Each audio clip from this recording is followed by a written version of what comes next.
ಅದಾದ್ಮೇಲೆ ಎಲ್ಲ ಊಟ ಎಲ್ಲ ತಿನ್ಕೊಂಡ್ರು. ನಮ್ಮನೆಯಿಂದ ಸೀದಾ ಹಿಂಗೆ ಒಳಗೋದ್ರು. ನಮ್ಮನೆ ಬಾಗ್ಲು ಸಣ್ಣ, ಅವ್ರು ಎತ್ತರ ಇದ್ದಾರೆ, ಅವ್ರ ಬಾಗ್ಲಿಗೆ ತಲೆಗೆ ಹೊಡತ್ತು ಬಾಗ್ಲು. ಅಯ್ಯೋ ಅಂದ್ರು.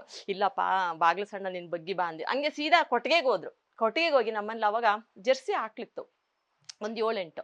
ಕೊಟ್ಟಿಗೆಯಲ್ಲಿ ಕುತ್ಕೊಂಡು ನಮ್ಮ ಮೈದ್ನ ಇದ್ದಾನೆ ವಿದ್ಯಾಧರ ಅಂತ, ಅವನನ್ನ ಪಕ್ಕದಲ್ಲಿ ಕೂರಿಸ್ಕೊಂಡು, ನಮ್ಮ ಮನೆಯವ್ರನ್ನ ಕೂರಿಸ್ಕೊಂಡು, ಗುರು ಭಟ್ರಂತಿದ್ರು ಅವ್ರನ್ನ ಕೂರಿಸ್ಕೊಂಡು ಜೊತೆಗೆಲ್ಲ ಮಾತಾಡಿ, ನಮ್ಮನೇಲಿ ಸುಬ್ರಹ್ಮಣ್ಯ ಅಂತೇಳಿ, ಪುನೀತ ಅಂತೇಳಿ ನನ್ನ ತಮ್ಮನ ಮಗ, ಅವರೆಲ್ಲರೂ ಎಲ್ಲರೂ ಇದ್ರ ಜೊತೆಗೆ ಕೊಟ್ಟಿಗೆಯಲ್ಲಿ ಕೂತ್ಕೊಂಡು ದನಗಳನ್ನೆಲ್ಲ ಹಿಂಗೆ ಸಾಕಬೇಕು, ಹಿಂಗೆ ಮಾಡಬೇಕು ಅಂತೆಲ್ಲ ಹೇಳಿ ಖುಷಿಯಾಗಿ ಮಾತಾಡಿ, ಸರಿ ಇಲ್ಲಿಂದ ಆಮೇಲೆ ಹೆಗ್ಗೋಡಿಗೆ ಹೋಗಿ, ಹೆಗ್ಗೋಡಲ್ಲಿ ನಮ್ದೊಂದು ಅಂಗಡಿ ಇದೆ, ಪುಟ್ಟದೊಂದು ಅಂಗಡಿ ಇದೆ, ಅಲ್ಲಿ ಅಂಗಡಿಯಿಂದ ಒಳಗೋಗಿ ಕುತ್ಕೊಂಡು. ಅಷ್ಟು ದೊಡ್ಡ ನಟ, ನಮ್ಮಂಥ ಸಾಮಾನ್ಯ ಜನರನ್ನ ನೆನಪು ಮಾಡ್ಕೊಳ್ಳೋ ಅವಶ್ಯಕತೆನೇ ಇಲ್ಲ. ಆ ವ್ಯಕ್ತಿಯಲ್ಲಿರೋ ದೊಡ್ಡ ಗುಣ ಅಂದರೆ ಅದೇ.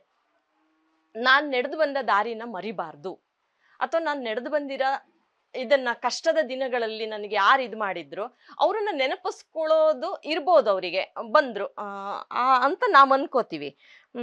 ಬಂದು ನಮ್ಮನ್ನೆಲ್ಲ ಮಾತಾಡಿಸಿ ಖುಷಿಯಾಗಿ ಅಲ್ಲಿಂದ ಹೊರಟೋದ್ರು. ನ್ಯೂಸ್ ಫಸ್ಟ್, ನಿರ್ಭೀತಿಯಿಂದ ನಿಮ್ಮ ಪರವಾಗಿ.